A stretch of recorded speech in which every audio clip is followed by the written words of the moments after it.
Bismillahirrahmanirrahim. Assalamualaikum warahmatullahi wabarakatuh. Perkenalkan, nama saya Femi Pratiwi dengan NIM 1916010132, Prodi Ekonomi Syariah, Fakultas Ekonomi dan Bisnis Islam, UIN Imam Bonjol Padang. Baiklah, di sini saya mengambil mata kuliah Kebanksentralan dengan dosen pengampu Ibu Uwusi Ardila Arsy, SE, SY, MSI. Tujuan saya membuat video ini adalah untuk memenuhi tugas ujian akhir semester mata kuliah Kebanksentralan. Baiklah, di sini saya akan membahas mengenai materi tentang instrumen kebijakan moneter. Berikut adalah penjelasan dari materinya. Instrumen kebijakan moneter. Pengertian kebijakan moneter yaitu kebijakan moneter adalah kebijakan yang diambil oleh Bank Sentral dengan tujuan memelihara dan mencapai stabilitas perekonomian. Untuk mengeluarkan suatu kebijakan moneter, terdapat instrumen-instrumen yang harus ada di dalam kebijakan tersebut, yang mana antara lain, 1. Kebijakan pasar terbuka atau open market operation, di mana kebijakan pasar terbuka merupakan kebijakan yang diambil oleh Bank Sentral dengan cara menjual atau membeli surat berharga seperti Sertifikat Bank Indonesia atau SBI. Selanjutnya, bila Bank Sentral menjual SBI, maka akan mengurangi jumlah uang beredar untuk mengatasi inflasi.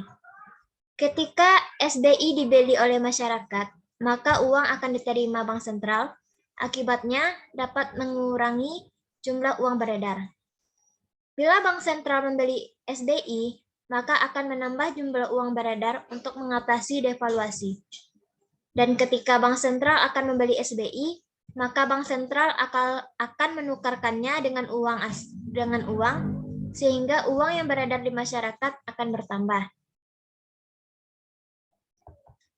Selanjutnya, tingkat bunga diskonto atau discount rate, di mana pertama, kedua, tingkat bunga diskonto adalah kebijakan Bank Sentral, yaitu menaikkan atau menurunkan tingkat suku bunga bank. Squad, perhatikan hal-hal yang ini. Bila Bank Sentral menaikkan suku bunga, akan berakibat mengurangi jumlah uang yang beredar untuk mengatasi inflasi.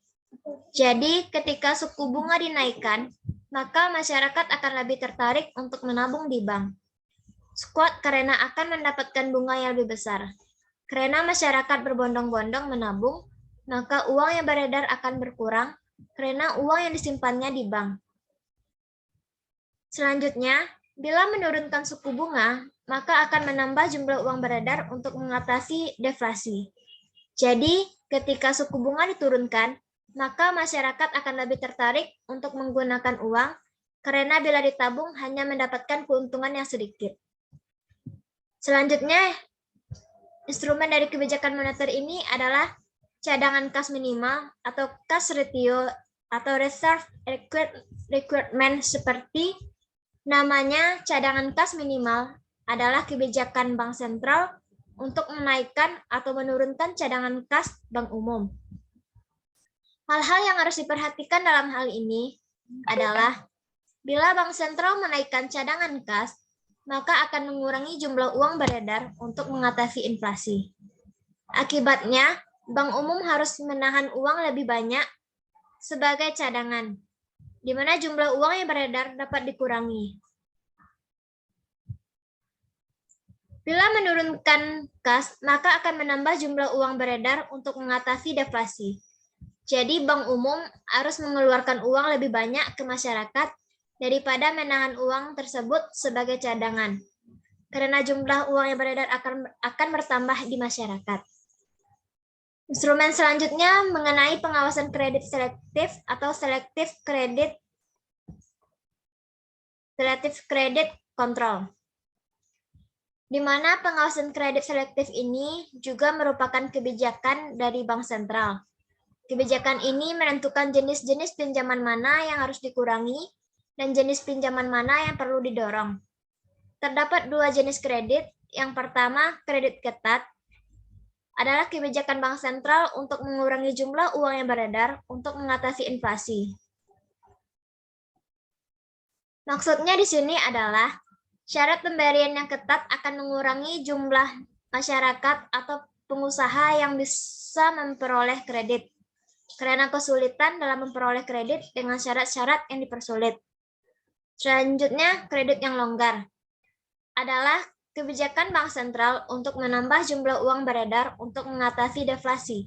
Maksudnya di sini adalah syarat pemberian yang longgar akan menambah jumlah masyarakat atau pengusaha yang bisa memperoleh kredit karena kemudahan dalam memperoleh kredit dengan syarat-syarat yang dipermudah.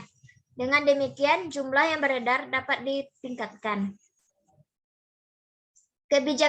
Instrumen kebijakan yang terakhir yaitu mengenai pembujukan moral atau moral suasion.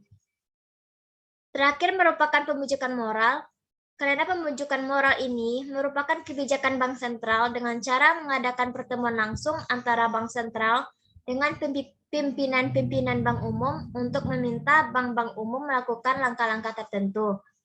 Jadi, sekianlah penjelasan mengenai instrumen-instrumen kebijakan moneter. Saya mohon maaf apabila ada kesalahan. Saya akhiri dengan wabillahi wal taufiq wal hidayah. Wassalamualaikum warahmatullahi wabarakatuh.